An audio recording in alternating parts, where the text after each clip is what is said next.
So what is your favorite obscure movie that nobody else likes? You know what I mean? You're asking this because you know what it is. The Last Knights. It features Clive Owen and Morgan Freeman, and he's like a crusader. Clive Owen is. Clive Owen is like an action star for movies that are bad, like secret movies that some people like, Be but careful, that are man. bad. This might get back to him. I don't think. And then he won't sponsor us anymore.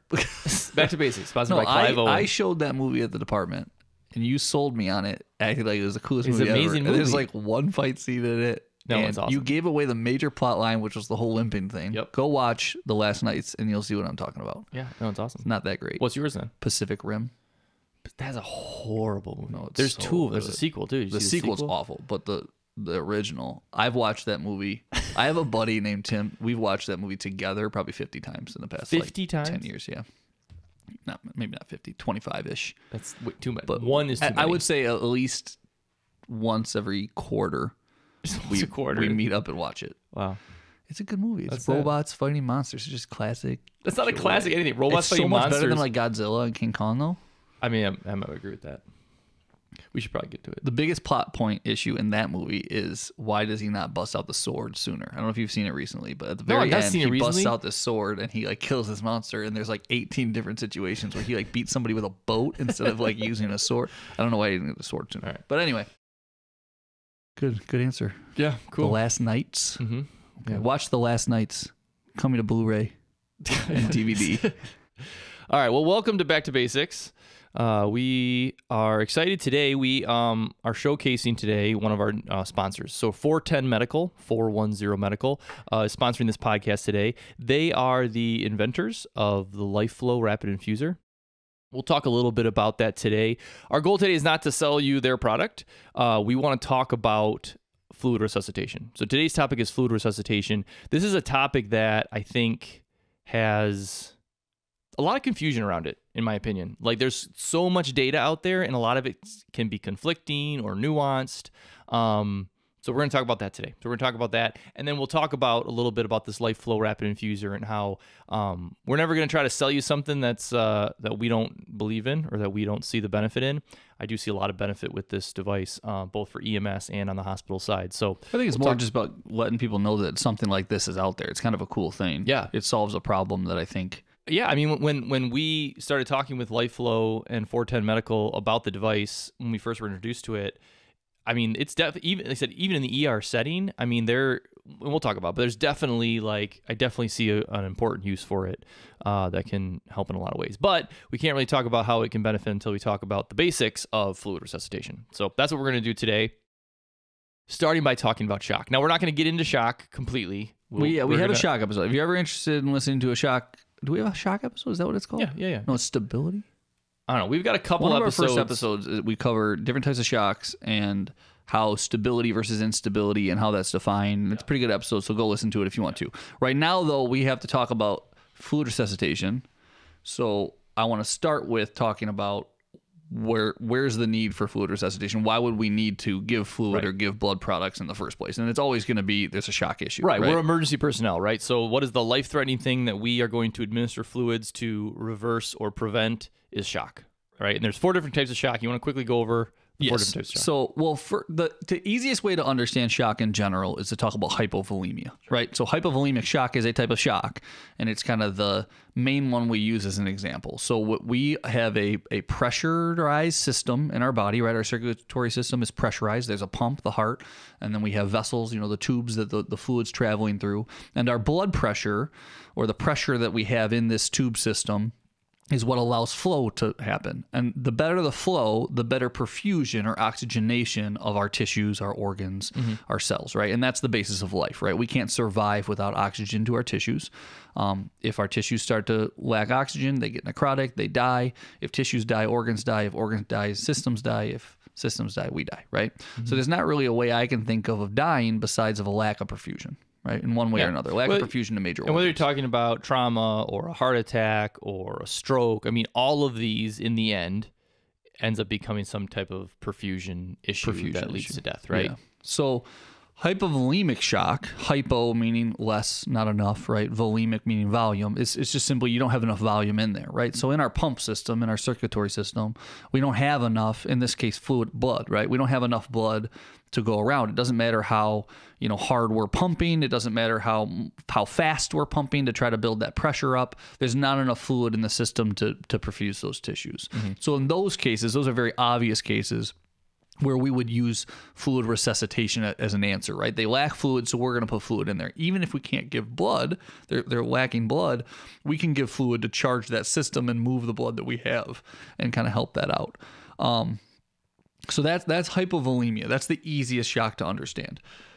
Every other shock I like to kind of refer to as almost relative hypovolemia, right? It's not a volume problem that's causing that lack of perfusion or the lack of pressure in the system, but it's something else, right?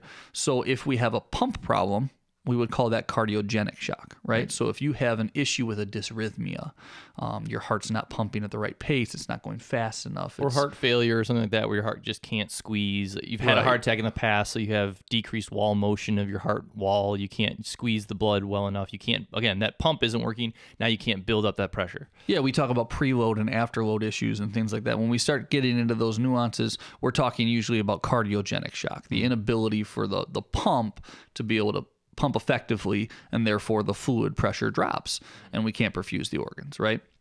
So in that case, is fluid going to solve the problem? Well, we're not correcting the pump by giving fluid, but what we're going to find very quickly is that in all shock cases, the acute answer in an emergency setting is to give them some fluid in order to perfuse what they've got, right? Yeah. The pump isn't effective, but if we can give a little bit more fluid, maybe we can get fluid to those organs, we can perfuse that okay, and we can be all right. The other two types of shocks are distributive and obstructive.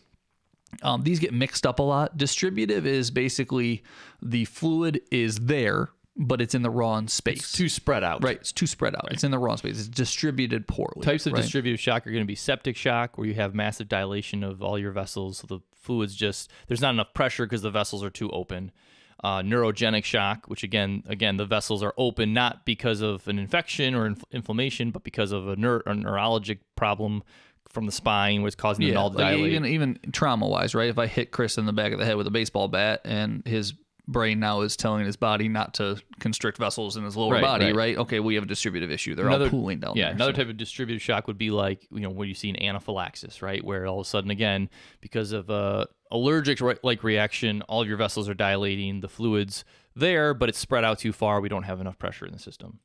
And then the last type of shock, is obstructive shock. So obstructive gets mixed up with distributive a lot, but obstructive is like distributive in the sense that the fluid isn't in the right place, but because it can't get to the right place. Right. So while distributive a lot of times has to do with the dilation of vessels, obstructive shock will be the blocking of those vessels, right? So like a PE would be like a type of obstructive if you have a large enough pulmonary embolism blocking one of your main pulmonary vessels that are coming out of your heart, you can't pump the blood out of your heart effectively, and you start to see decreased perfusion. Same with like cardiac tamponade. If you've got something that's causing pressure on the heart itself where the heart just can't squeeze well, the heart, it's not cardiogenic shock because the heart can squeeze fine. It's just unable to because it's obstructed by fluid or inflammation around the heart itself and things like that. So kind of back to your point though. So in an ideal world, hypovolemic shock, you'd give volume to. Cardiogenic shock, you'd fix the pump. Distributive shock, you'd clamp down the vessels. And obstructive shock, you'd get rid of the obstruction. But the reality is, do we have ways of doing those things? Sure, right? Like, we'll talk about fluid resuscitation for volume issues. That makes sense. When it comes to cardiogenic shock, can we give certain medications to optimize the squeezing of the heart, increase its rate, decrease its rate? Sure, we can do that. Distributive, can we give medicines that constrict the blood vessels down and that sort of thing? Yes, we can. Obstructive, do we have the ways of going in and removing obstructions? We do. But in the EMS setting, and even in the emergency department setting, these are procedures in outcomes that come down the line. In the acute setting, which is what we're talking about in EMS and emergency medicine, really all we have for all of these is fluids. Right. I mean, we have pressors. I mean, we have things that we can do. And I think that's one point we should probably highlight before we get into this, because we're talking about fluid resuscitation. I don't want you guys to think through the process of this, podcast, lecture, whatever you want to call it. We're telling you that fluid is always the answer to every type of shock whenever you see it. That's not true. Like if you can revert, if someone is in cardiogenic shock because they have a dysrhythmia that you can fix with something like amiodarone or atropine or, you know, whatever, right? Then you're going to do that. You're not just going to give them fluid and be like, this will fix it. You know what I mean? Right. But we're talking a little bit more when things get systemic, when the problem gets so big where now we have to perfuse quickly. That's where we kind of jump into that. But there are ways to solve these other problems, and fluid isn't always the answer all the time. It's just something, especially in traumas and hypovolemic shocks and in certain cardiogenic shocks that we can't play around with. Septic shock, you know, that's stuff that we need to get fluid in there. Yeah. And I would say too, like there's never a time where you're probably not going to start an IV and start some type of fluid resuscitation, right? Because, and the only reason I say that is because even with like amiodarone and these different things, like these things sometimes take time to draw up or they don't work as often. So you're always going to have that, you know, I'll say, you know, quote unquote, easy to use fluid resuscitation side of things, like at least in the works or ready to be put into the works if the other things aren't working. But, you know, again, I think, and we're kind of doing it here a little bit too, you have to be really careful because there's a lot of literature that has come out and a lot of recommendations of like, hey, you don't want to over-resuscitate patients, meaning you don't want to give them too much fluid. I think the pendulum has swung a little too far the other way. And correct me if you disagree, but like I think that what we've done a little bit is that we've kind of we've seen research that says, oh, if we give too much fluids, people don't have as good of outcomes in certain situations. But because of that, we've now started to under-resuscitate. We've started to not give fluids at all or give too little fluids, whereas the reality is that like most of the time, fluids are going to help and help survival in the short. We just have to be cognizant of how we're using them and why we're using them. Right. Paramedics, especially like emergency providers, EMTs, paramedics, like we want black and white.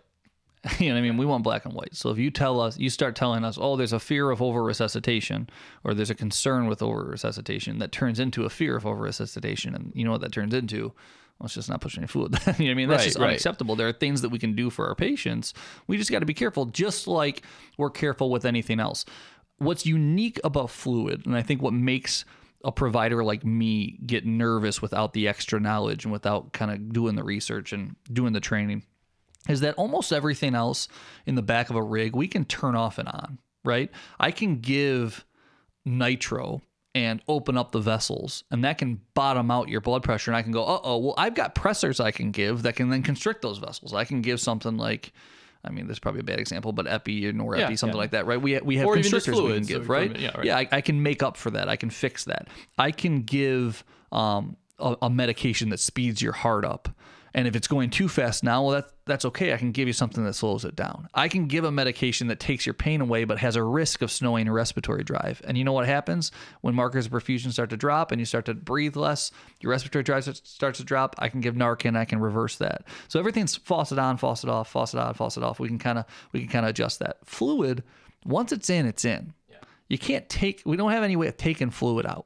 Right? We don't have diuretics that we can give that can have someone pee off that fluid or anything like that in an acute emergency setting. Right? In the acute setting, it's not going to happen fast enough to be able to. So it's because it's a little bit more nuanced and we can get behind the 8 ball on it and then all of a sudden go, I don't have any way of reversing it. I think that's the internal struggle that a medic or a pre-hospital provider is struggling with when it comes to fluid resuscitation, which is why we do this podcast, to kind of break it down and kind of show you, hey, it's not as bad as you think. It's pretty simple. There are ways that we're not talking about high volumes. Yeah. We're talking about rapid volumes. Yeah. And I think for a long time too, kind of going back to that whole black and white, I mean, I think we do this in healthcare. Like we want something that fits every situation, right? And I think that we sometimes take new research and instead of augmenting or adding to what we were doing, we change what we were doing, right? So if you want black and white, I would argue as an emergency physician that fluids is the black and white. Keep doing fluids. Keep doing fluids. Now, people would argue, be like, no, the research says that that's bad. No, yeah, you're right. but not bad to the point where we should stop giving fluids, Right. but that we should be now more cognizant of how much and when and how fast we are giving certain fluids. Well, and that's what we need to be doing as pre-hospital providers, but we see that as gray area. We don't want to do it. We just want to either do it or not do it, and not have a way to reverse it, or have a way that there's no way you can mess it up. And again, and even in emergency medicine, we do this as well. And that's not really the answer, right? So like we know, and I am confident in saying that we know that giving fluids in people who have perfusion issues, for the most part, is beneficial. There are cases where it becomes detrimental if we do it too much. That's where now we're talking about increasing our knowledge and changing, not deciding, oh, okay, so fluids are bad. No, we never said fluids are bad. We just said that there are certain situations. So let's talk a little bit about that, I think. I mean, kind of the situation, because I think when we talk about perfusion, what are we, it comes down to what are we trying to perfuse? And that's where I think the question about like how much and when and how fast fluids, it depends on what we're trying to perfuse, right? So in hypovolemic shock, right, and where someone has like polytrauma and head injuries and all this kind of stuff, fluids are important because you have to perfuse the brain, right? Like, you know, we can perfuse, we have to be able to perfuse the brain and the heart, really are like the main things we're trying to give blood to in any kind of, even in CPR. I mean, like first the heart itself and then the brain, like those are the things. So where we're seeing the literature come out and say, oh, maybe fluids aren't very good is in trauma. But it's not in like polytrauma or it's in like certain types of trauma, right? Like abdominal trauma. Like I have abdominal trauma, I'm bleeding out from an organ, right? Right, exactly. So this is an example. I stab you in the stomach, EMS shows up, you don't have any other injuries except this knife sticking out of your stomach, and you're hypovolemic. Well, we know it's probably because you're bleeding internally in your abdomen, right? Now, as of right now, that's not quite yet, right? Because it's a continuum, not quite yet a threat to your brain and heart perfusion, even if you're a little bit hypotensive, right? So if I give you too much fluid, I'm going to thin that blood out and you're going to bleed more into your abdominal cavity. And faster, and now you're going to maybe decompensate quicker. So then we start to see the researchers say, well, let's maybe allow for some hypotension. Let's maybe allow the systolic blood pressure to be in the 70s because they're still talking to me, they're still mentating well. But I'll tell you right now, if you start to like lose consciousness on me, I need to start giving you more fluids or something, or blood, preferably blood, which we can talk about, but like I need to give you something because I need to perfuse your brain. So it's always like, again, it's just not black and white in a lot of these scenarios. It's like trying to get enough perfusion to like, let's say my liver, I'm bleeding out of my liver or something like that. Like I need enough perfusion to like perfuse that liver and get that area good, but not too much where I'm propagating the bleed and we're bleeding out more, and then the whole system is done. You don't want to flood the blood out. You don't want to. So and that sounds like it's really complicated, but it can be a little bit more black and white. Just recognize that there's a difference between, you know, an acute issue with a local area and a systemic issue. When you have systemic issues, when you start having an altered mentation, we know that that's a major organ that's lacking perfusion. We know that's an unstable patient, and unstable patients still need fluid. Right. They still just need fluid when that's the cause. And the thing too is you have to think about what are your goals, right? And again, I want to encourage people to think when you're thinking about perfusion and fluid resuscitation, think brain and heart. Because if you think brain and heart, then things start to make a little more sense. Because again, if you've got a knife to your abdomen, what's my goal as an EMS or even emergency medicine provider? My goal is not to stop that bleeding. The surgeon has to go in and stop that bleeding. My job is to keep their brain and heart perfused enough to be able to get them to that OR so that they have good outcomes. If I give them too much fluid too quickly, I'm going to drop their blood pressure even faster because they're going to bleed out even faster. I'm not going to be able to get them to the OR. If I don't give them enough fluid, they're going to bleed out. So again, I'm going to give fluid. I'm just going to be now more careful. So again, it's not this like don't give fluid in trauma. It's let's be a little more cognizant and think a little bit more about how we're going to give fluids in trauma, right? Now, again, if you look at the literature and like even like ATLS, Advanced Trauma Life Support Guidelines, if it's polytrauma, it's one thing to know that you've got a knife in your abdomen, you know injuries. If I show up on I-75 and you've got, you're through the windshield and unconscious, I don't know, you could be bleeding in 8 different areas. Right. Now I'm going to have to give you fluids.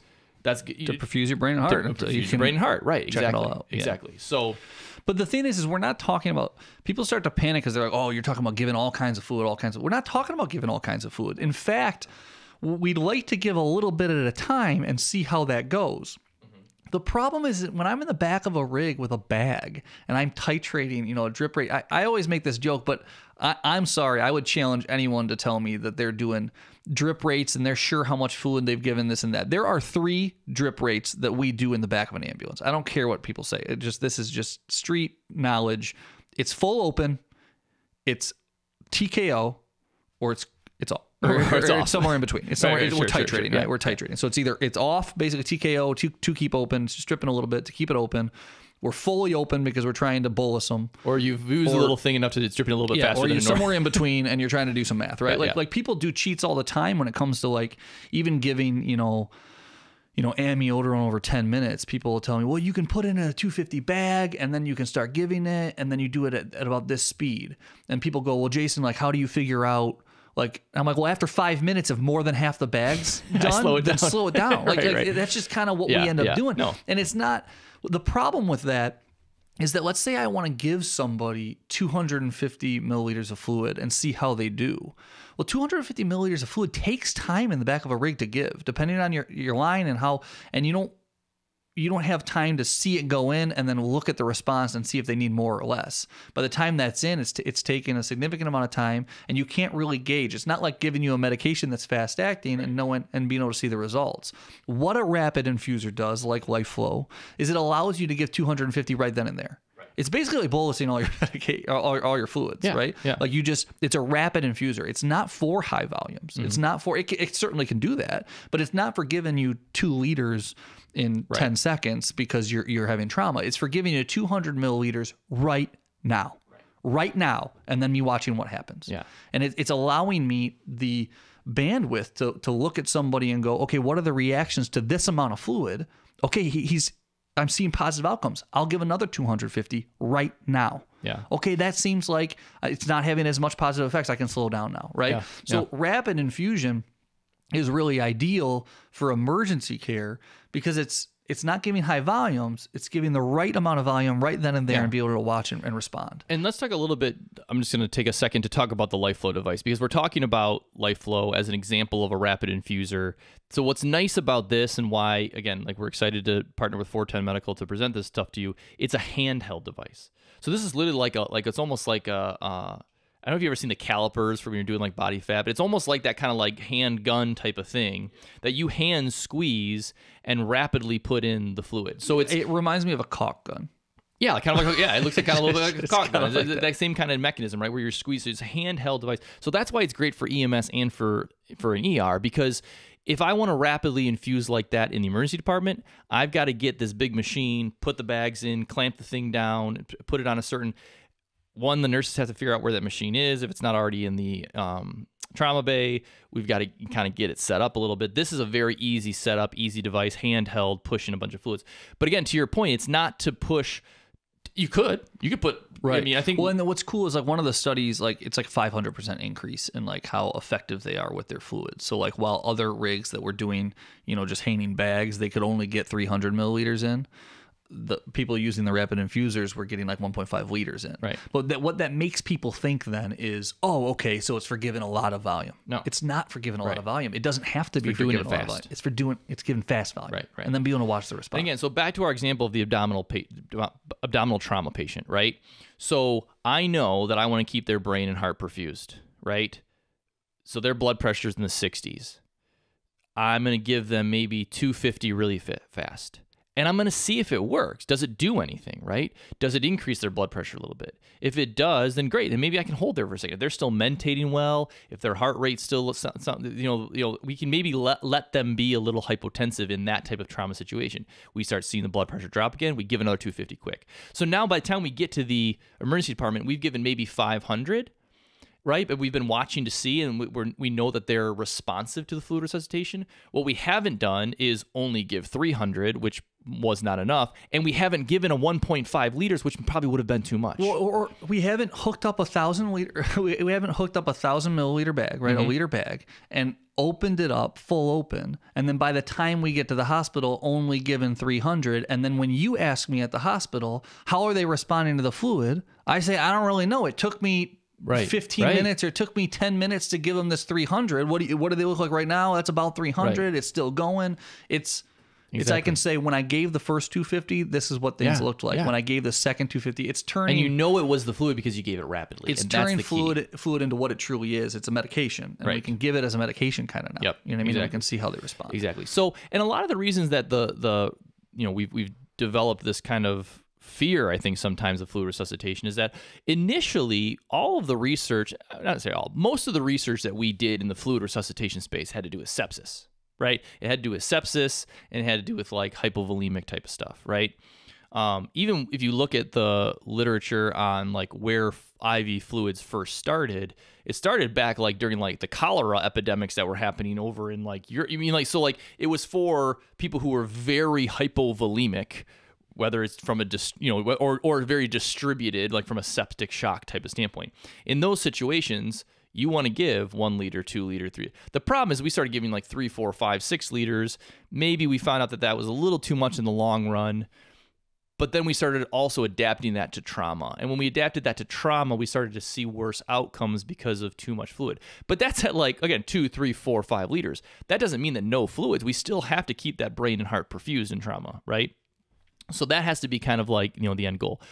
Then people will ask though, like, well, what kind of fluids, right? Well, what kind of fluids should I get? And the answer is whatever fluids you have. Like I don't mean to like dumb it down too much. No. Like yes, absolutely, and we can talk about blood it. Would be great. If you have blood, that's great. The problem is most of you don't have blood. Why do most of you not have blood?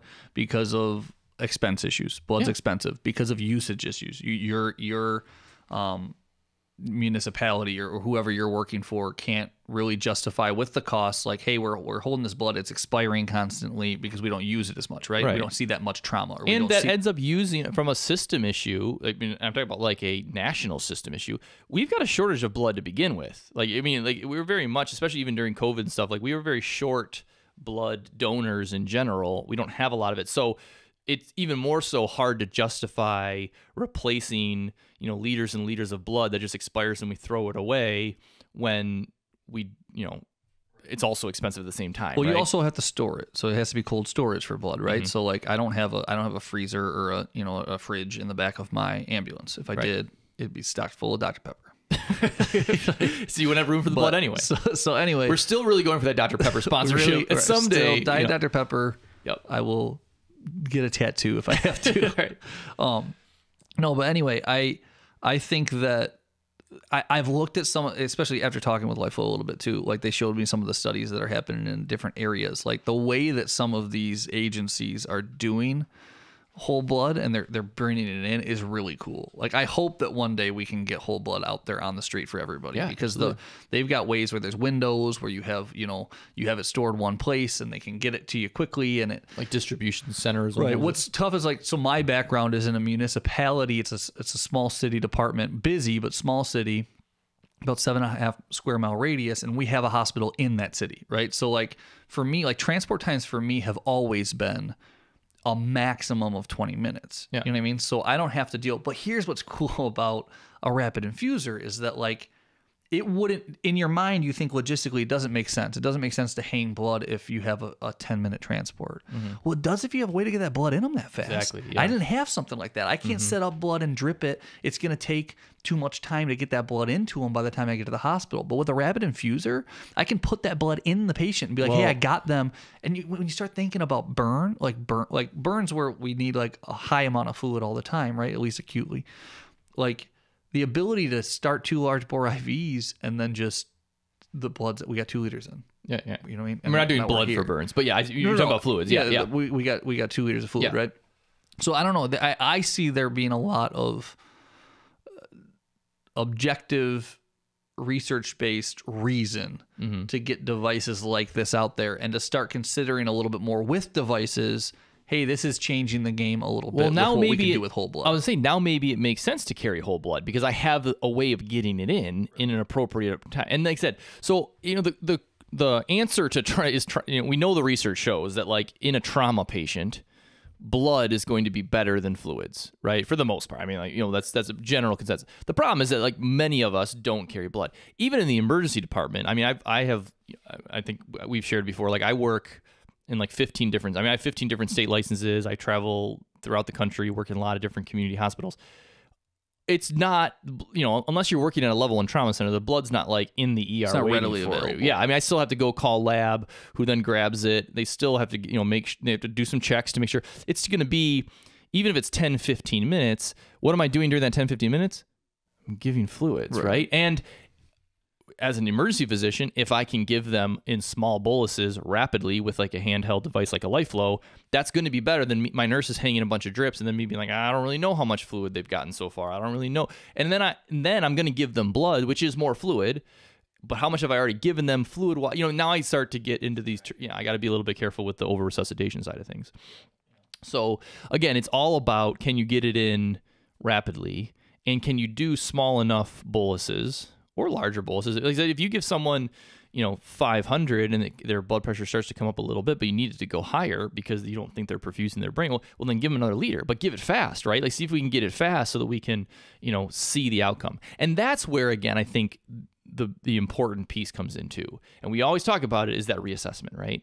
What's nice about rapidly getting the fluid in is that I know that's what's causing whatever outcome happens next. So now when I reassess blood pressure and heart rate and these different things, it's like, is the bleeding stopping, or like is he past it because I gave these pressors, or is it because I gave this fluid? You know what I mean? And something I bump into a lot of times, and I meant to mention this when we were talking about cardiogenic shock, but like bradycardia and hypotension after a cardiac arrest, right? So we had a cardiac arrest, we get ROSC, and people look at the blood pressure and they're like, we got to get some fluid in them. Mm-hmm. And that's a great way. If they're hypotensive, we do have to get some fluid in them. And that's a great way that we can put fluid or blood or whatever, to bring their blood pressure back up. But like what I see all the time, and this goes back to the beginning of the episode when we were just talking about, like, make sure that fluid's appropriate for the type of shock you're dealing with.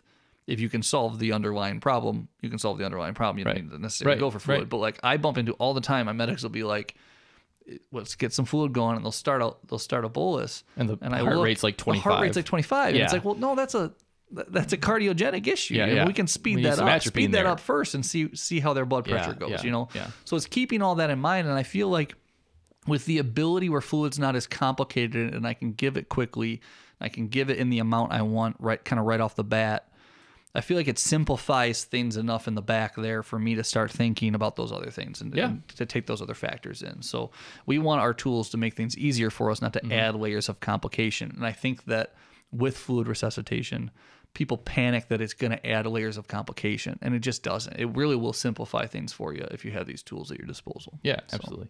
The other thing we have to talk about a little bit too is the kind of those markers of perfusion, right? So how are we gauging whether a patient needs fluid resuscitation or not? Now, in the acute EMS setting, we have a couple things. We've got blood pressure. Right. Blood pressure is going to be the answer for any medic emergency provider is going to tell you, hey, blood pressure is my determination for lack of perfusion and therefore fluid resuscitation. But there are other things that you got to consider. And for EMS too, I mean, we're going to add heart rate in there. We're going to add skin turgor. You know what I mean? How does their skin signs look? We're going to add their, mental status, right? Are they alert and oriented? If you're alert and oriented and your blood pressure's in the 70s, I'm probably not going to give you a ton of fluid.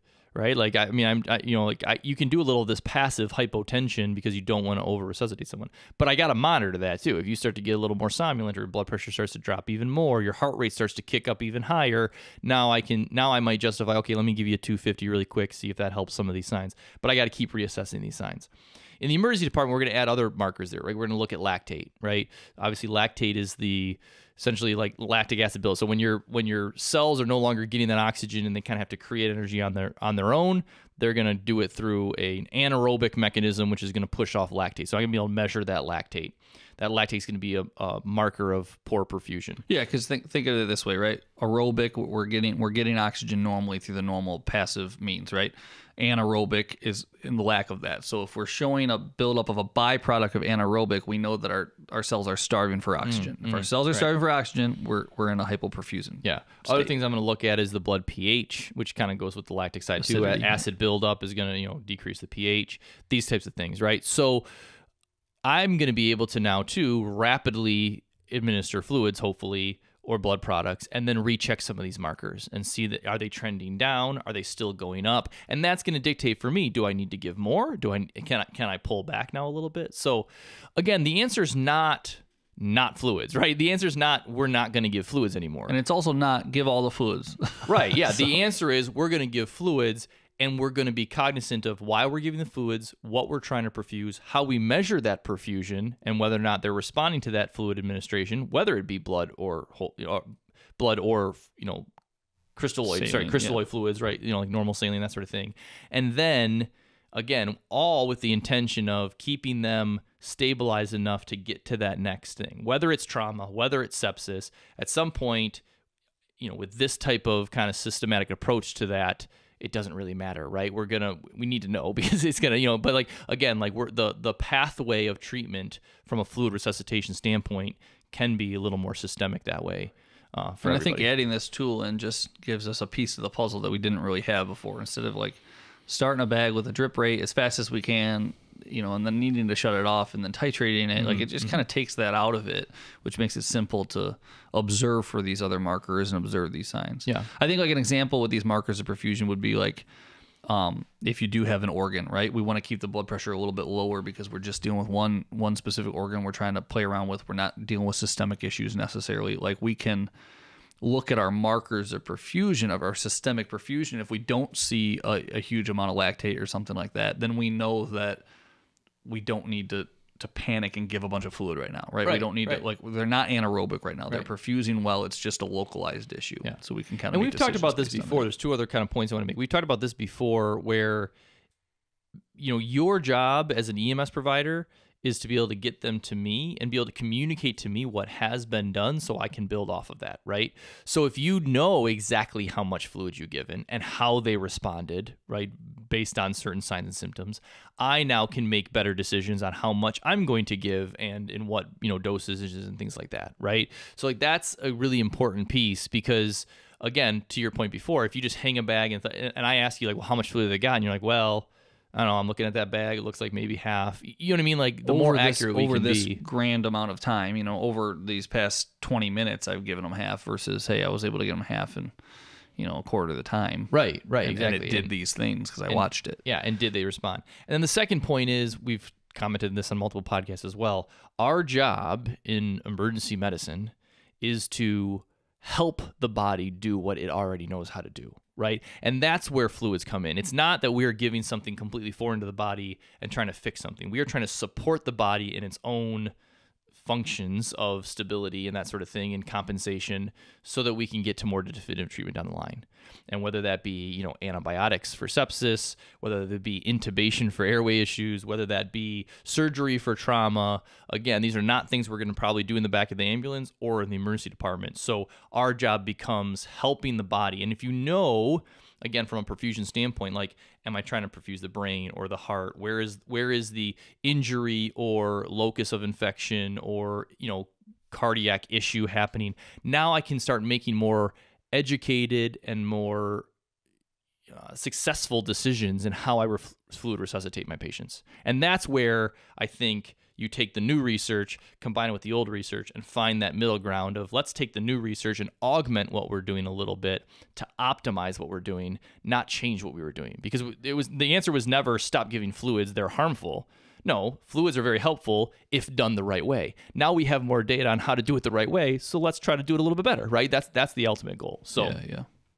And again, so that's I think that's kind of everything we wanted to talk about in terms of that kind of fluid resuscitation side of things. Again, bringing it back to basics and showing you that, again, we can use this new research to augment and to optimize. And that's where, again, going back to the LifeFlow device, and again, we want to thank 410 Medical. If you want to take a look at the LifeFlow device, www.410medical.com, 410medical.com. The LifeFlow device is that handheld rapid infuser.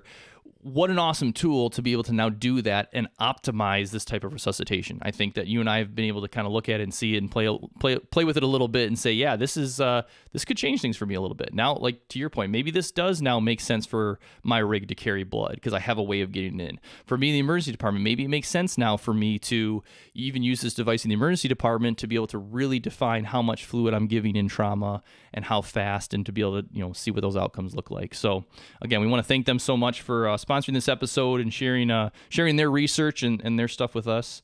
But yeah, anyway, that's it for me. What do you think? Yeah, I think I'm good. Cool. Awesome. Well, we appreciate you guys so much. Again, you can get continuing education credits for this episode. So if you go to guardiancme.com, you can listen and watch this episode. This is also video recorded. You can look at mine and Jason's pretty faces talking to the microphones. But again, if you watch it, you'll get, like I said, you'll get some CME credit. It is CAPC approved. So nationwide, you can get that credit. Again, we appreciate you guys listening. If you have any questions, feel free to email us at info@guardiancme.com or info@guardiantestprep.com. If you're prepping for that national registry exam, we've got your back there as well. www.guardiantestprep.com. We can help you get through that NREMT exam. Thank you guys again. Again, we want to thank 410 Medical, and you guys have a great rest of your week. Stay sweet. Hey guys, thanks so much for taking a listen. If you are studying for the National Registry exam, we're here to help. We have a National Registry prep program to help you pass that exam. Check us out at guardiantestprep.com. If you'd like continuing education credits for listening to our podcast or watching this on YouTube, follow us at guardiancme.com. 100% free CAPC credits. No matter what state or country you're in, we're here to help. So again, we thank you so much for listening. We hope you have a wonderful week.